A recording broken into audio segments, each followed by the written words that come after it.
What's the best advice anyone ever gave you? I'm Bonnie Sala with Reset. A news organization asked people about the best piece of advice they'd ever received. Some responses were practical. When your 100-pound dog takes off after a squirrel, drop the leash so you don't end up with a broken arm. Others were meaningful. Nothing is ever as good as you think it will be or as bad as you fear. What kind of advice do you think God would give us? If you assume that God's advice would center on religious performance, you're not alone. People have long assumed that about God.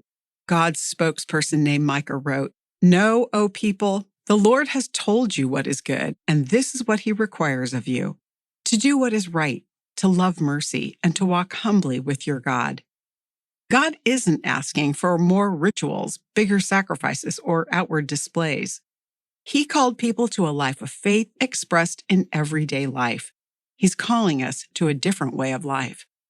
When God says, do what is right, he's telling us that he cares about justice toward others. Maybe your coworker is blamed for a mistake they didn't make.